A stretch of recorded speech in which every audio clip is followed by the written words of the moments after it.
తెలుగు సంవత్సరములు మొత్తం 60. వాటి పేర్లు నేను చెప్తాను, మీరు 10 ఏళ్ళు దాటింది, చాలా మారిపోయిందిరా ఊరు. అవును బాబాయ్. శుక్ల, ప్రమోదూత. ఇదేమిటి రోయ్, ఇక్కడ వీధి బడి పెట్టారా ఏమిటి? ఇది బడి కాదు బాబాయ్, వీళ్ళందరూ అతని పిల్లలే. అలాగా? ఇతనికి ఎంతమంది పిల్లలా? ఈశ్వరా. గోపాలం, ఏమిట్రా ఏమిటా అన్నది? నా పేరు గోపాలం కాదు, నా పేరు పండు. ఏదో ఒకట్లే, ఎందరి పేర్లు గుర్తుపెట్టుకు చావను. శిరీష్ నన్ను గిల్లుతానన్నా.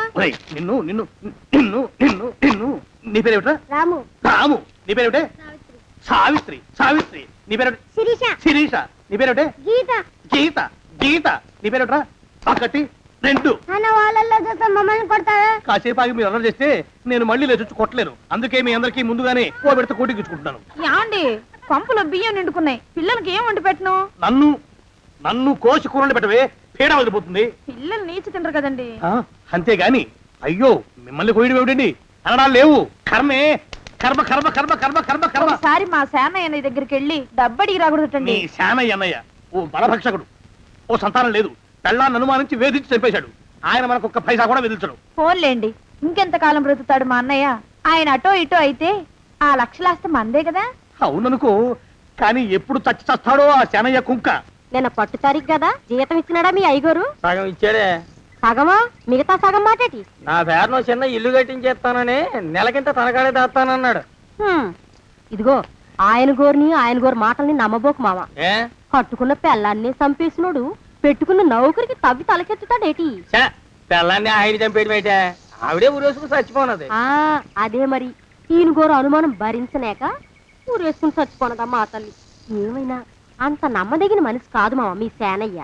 నువ్వు నాకు తెలిసిన వాడి కాబట్టి కాస్త వడ్డీ ఎక్కువ తీసుకున్నా డబ్బు ఇస్తున్నాను అనుకో. నువ్వెక్కడో పని చేస్తున్నావు కదా, మీ ఓనర్ నీకు జీతం ఇవ్వడా? ఏం జీతం బాబు, నా పిండాకుడు, నా పాటి మట్టిను. మా నాన్న ఆ శానయ్య గారి నాన్న దగ్గర ఆ రోజుల్లో 1000 రూపాయలు అప్పు చేశాడు. అప్పు తెచ్చకుండా మంచం ఎక్కేశాడు.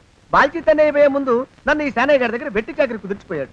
అప్పటి నుంచి మా సన్నాసి కుంక నా నెల జీతాన్ని తన వడ్డీ కింద జమేసుకుంటూ నా చేత నానా చాకరీ చేయించుకు వస్తున్నాడు. మా నాన్న చేసిన 10,000 అప్పు ఇన్నాళ్ళ నా వెట్టి చాకరీ తర్వాత కూడా ఇప్పుడు ఇంకా 30,000 ఉంది. అది ఎప్పటికి తీరుతుందో, నేను ఎప్పటికి బంధ విముక్తుడవుతానో. అంటే అంత రోగ్గా మీ ఓనరు? ఇంగ్లీష్ లో రోగని ఊరుకుంటే ఆనంద్ బాబా దేహానికి, వాడి మీద తెలుగులో అష్టోత్తరం రాసుకున్నాను. వాడొట్టి మలపత్రాష్ట్రుడు, మహానీచుడు, అష్టదరిద్రుడు, నికృష్ట జీవి, అంకచండాలుడు, నిత్యశంకితుడు. ఇన్ని మంచి మాటలతో దీవించిన మీకు కృతజ్ఞుని పంతులు గారు. వెళ్ళరండి. అయ్యా, వేదం చదివి దీవించాను, తాంబూలం దక్షిణ ఇప్పిస్తే. కష్టపడి మీరు చదివిన వేదాన్ని నా పనులన్నీ మానుకుని విన్నాను కదా, దానికి అది చెల్లు.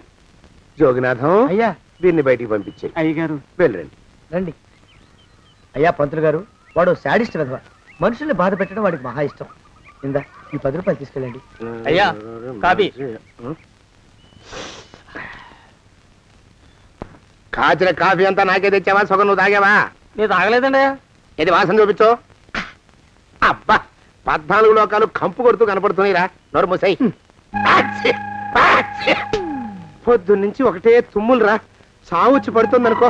ఏమిట్రా శానయ్య బావ చావుచ్చి పడుతుందన్నాడా? అవునన్నా. మా నాయనే తెగ తుమ్ముతున్నాడా? అవునమ్మా, నేను కళ్ళారా చూశాను.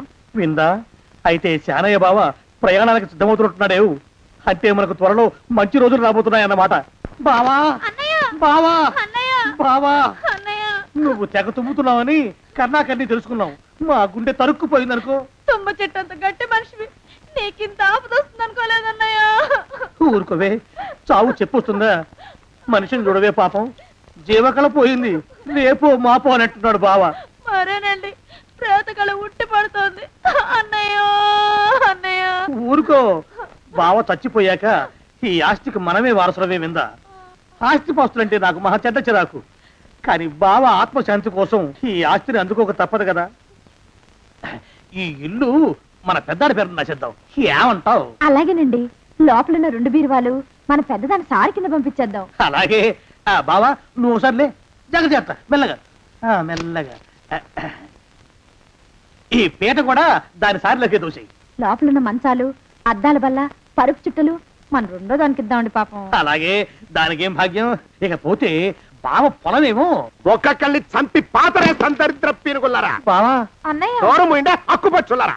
మీకంటే శవాల్ని పీక్కు తినే ఆ రాబందులైవే అవి మనిషి చచ్చేంత వరకనే ఓపి పడతాయి. మీరు మనిషి బతికుండగానే పీక్కుతున్నామని ఎత్తులు వేస్తున్నారు. అది కాదు బావా. ఏమీ మాట్లాడకండి. నా ఆస్తిలో చిల్లికవ కూడా మీకు దక్కనివ్వరు. కొండవతలకి. ఇవాళ ఎందుకు బావ కారాలు మిరియాలు నూరుతున్నాడు. పెడదాం పదవే. 4 రోజులు పోయాక ఆ శుభవార్త తెరిచాకొద్దాం. అలాగే వస్తాం బావా. ఆ, ఆరోగ్యం జాగ్రత్త. అలాగే వస్తా అన్నయ్య. ఆ పీటెట్టించి దయచేయి. అన్నట్టు అన్నయ్య నోరు ఎత్తారంటే చంపుతా. కొండవతలకి. పదవే. వేధవ సంతని. నాకు సంతానం లేదని ఇక ఉండదని ఈ దరిద్రులు ధీమా. ఏమిటారో జోగినాథం, వేల్టికి తిండి పడక లేక నా ఆరోగ్యం పాడైపోతుంది. చిత్తం ఓ మంచి వంట మనిషిని పెట్టుకుందాం ఉండయ్యా. వంటతో సరిపోతుంది ఏమిట్రా? ఇంటి పనుల మాట ఏమిటి? ఇంటి పని కోసం మంచి పని మనిషిని పెట్టుకుందాం ఉండయ్యా. పని మనుషులు వంట మనుషులు సొంత మనుషులు అవుతారు ఏమిట్రా? చిత్తం కారండి. కారండి.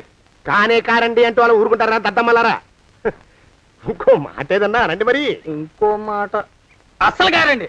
అని పొందా. సొంత మనిషి అంటే ఓ అర్థాంగి కావాలి అన్న ఆలోచన రాజారా మీకు? చిత్తం మనకు అర్ధాంగి ఉంటే మంచిదండి అయ్యా. మనకు ఏమిటి నీ పిండం? సరే, మీరంత బలవంతం చేస్తున్నారు కాబట్టి నేను పెళ్లి చేసుకుంటాను రా. ఆ గోవిందం గారికి నా ఆస్తి దక్కకుండా ఉండటం కోసమైనా ఓ వారసుని కంటాను. చిత్తం వెంటనే కన్నా ఉండయా. కందాం ఏమిటి పిండం? నేను కంటాను రా. రే జోగినాథం, అయ్యా వెంటనే ఒక మంచి సంబంధం చూడరా. ఓ సంబంధం రెడీగానే ఉందండి అయ్యా. ఎవరా పిల్ల? చక్కని చుక్క, ఓ అందాల బొక్క. ఇంతకీ ఆ పిల్ల తండ్రి ఎవరు? ఓ సామాన్య కుటుంబీకుడండి అయ్యా. కుటుంబరావు అని